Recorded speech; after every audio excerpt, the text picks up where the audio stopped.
What is up, guys? It is Game Storms here, bringing you some Battleborn. Today's video, I'm just going to go over Alani's skills and her Helix tree. Unfortunately, I can't get you guys a gameplay. I only have a limited amount of time before I have to go to work and everything. So, I'm going to just go over her skills and her Helix tree, because every time I try and get a gameplay for you guys, somebody else chooses her before me. I've played one match with her, so I can kind of explain what her skills are like. So let's get into this. I guarantee you I will bring you one tomorrow when I am off, so I have all day to try and get a gameplay. But anyway, Alani. Her passive is Osmosis. Successful hits with Torrent hone Alani's connection. Her Torrent is her RT, which is right below. It generates up to 3 Osmosis stacks, increasing the healing power of Wellspring. So the more Osmosis stacks you have, the more you're going to heal yourself or somebody else. Her RT is Torrent. She fires water bolts. And her orders martial arts. Successful hits stack Osmosis. So the more you hit with your attack, the faster you're going to build up your Osmosis, letting you heal more out or heal yourself more. Wellspring is her LT, which is the healing effect. Envelop a single friendly target in water, healing them. If you don't have anybody target, which is pretty much you have to look like straight at the ground and not target anybody so you can heal yourself. Wellspring heals Alani for half that amount, so the heal amount is increased by the Osmosis stacks you have. Max is 3. She's going to be a healer, controller, and a complex character. She's only a complex character because you have to be paying attention at what your Osmosis stacks are at, because she can't heal if she has no Osmosis stacks.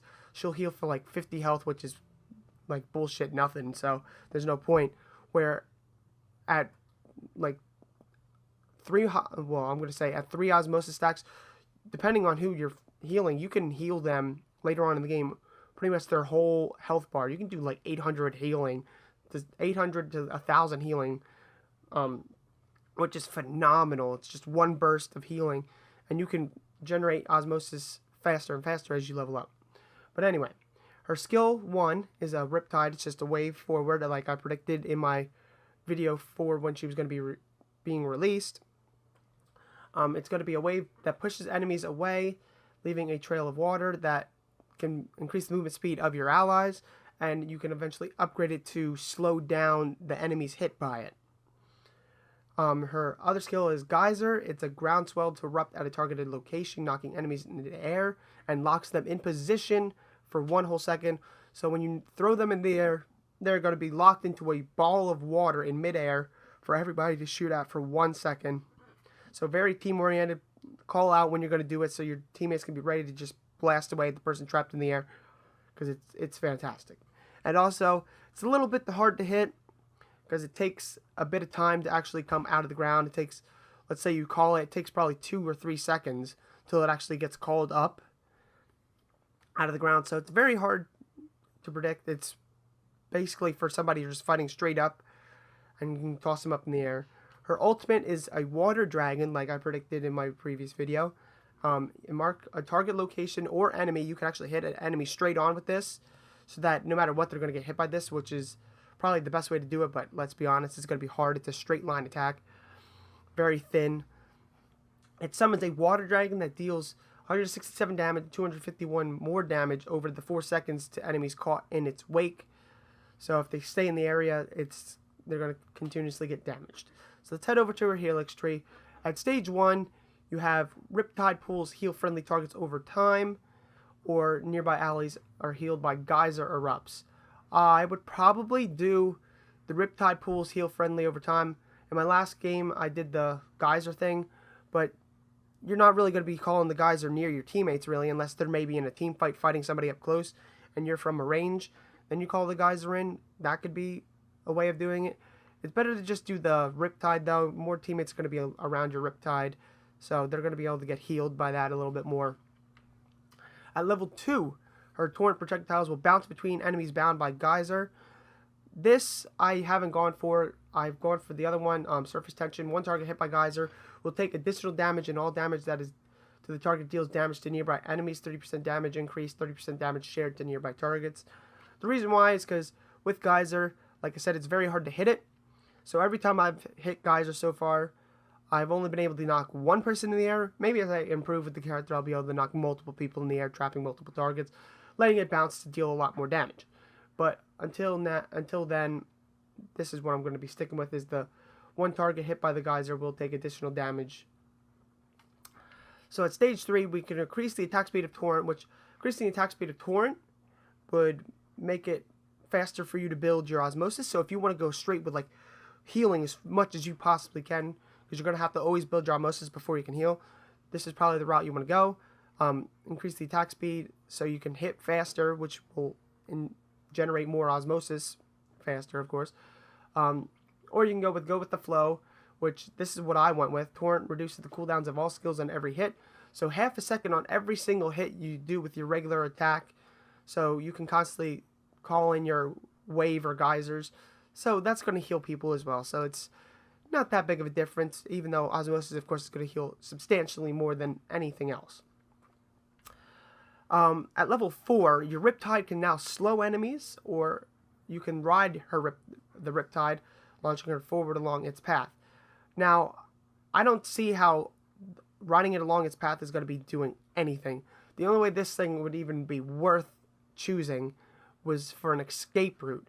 You're going to be calling your Riptide quite often, just due to the cooldowns and stuff, especially if you chose the cooldown thing at level 3. You're going to be calling your Riptides quite often. So I'd go for the slow. It slows your enemies, not very long, but it slows them for like a second. But it's better than launching yourself into the enemy. So at level 5, we will get our ultimate, of course. But obtaining an Osmosis stack temporarily increases Alani's Torrent damage, 15% damage for 3 seconds, or healing with maximum Osmosis stacks reduces the amount of damage the target takes. 100% damage reduction for 6 seconds. So, if you want to just go with having a little bit more damage, because Alani doesn't have very much damage output. She's very support-oriented to keep healing and just slow the enemy targets and throw them in the air. So, if you want a little bit more damage, you can go for the Karaka Fruit Express. What a fucking weird word. But I went for full saturation. I wanted to be a full support. I like supporting. So, getting full Osmosis stacks is pretty easily to get as you get farther on in the game. Very easy to get. So you can heal somebody, and they also get damage reduction, so they're not even going to be taking damage as much. For 6 seconds, that's a long time. 6 seconds, very long time. At level 6, we will get Channeling. Geyser generates 1 stack of Osmosis per enemy knocked into the air, or moving through Riptide pools generate Osmosis over time. Now, this is preference, I would assume, for this one. I chose the Refresher in my first game, but channeling doesn't seem like it's a bad idea. If you can hit your geysers very well, then go for it. Just throwing one enemy in the air gives you a full Osmosis. Getting multiple could fill your Osmosis up instantly, allowing you to heal somebody right away. Riptide pools generate Osmosis. It generates a decent amount. You probably get 1 Osmosis from activating the Refresher. You get 1 full Osmosis out of the 3. At level 7, Torrent projectiles will travel farther and generate Osmosis stacks faster, or increase the minimum healing amount for Wellspring. This is preference as well. Now, increase the minimum healing amount from Wellspring is, well, it can only... I would actually, you know what, I would say probably go for Pressure Wash. I chose Overflow in my first match, but now that I really read it and think about it, just increasing the minimum heal amount doesn't really do much, because you're not going to be trying to heal at minimum. There's no point in trying to heal at the minimum heal amount. It's very pointless. You're going to want to be able to heal faster, unless the increased heal amount, well, it says 50% increased heal amount, so in general, if it's at all Osmosis stacks, it heals more, 15% more, then I would go for this, because like I said, generating Osmosis isn't hard. So let's say if you have 3 stacks and you're going to generate 15% more than what you usually would at 3 stacks, I would say go for it, because you will heal a lot, 800 sometimes, or even more. Well, it depends on your loadout. I'm going to go over loadout as well. But Torrent projectiles fire faster and travel farther, which is good. They travel farther, and you can generate your Osmosis faster, which means you can heal more often. But like I said, you can get Osmosis quite fast later on in the game and stuff. At level 8, reduce Geyser's eruption time, which I would choose. I increased Geyser's area of effect is probably just as good, maybe. But by 30%, you're probably cutting that thing down by a whole second. Because like I said, it takes like 3 seconds for that damn thing to come out of the ground. So if you're cutting a whole second off, good for you. Making it a lot simpler to actually try and lock somebody down with it. So that's what I've gone for, Aquafire or Old Trustworthy. Of course, it's going to increase the area of effect. So making it a more likely chance that you'll hit somebody with it if you call it right. But I trust Aquafire better. Or Aquifer, whatever. At level 9, you can increase the duration of Riptide's trail of water or increase the distance Riptide travels. Now, I haven't gotten to these skills because in my first match I only got to level 8 before they surrendered. So increase the duration of Riptide's trail of water, 3 seconds. And increase the distance Riptide travels, 50 increased distance. Either or.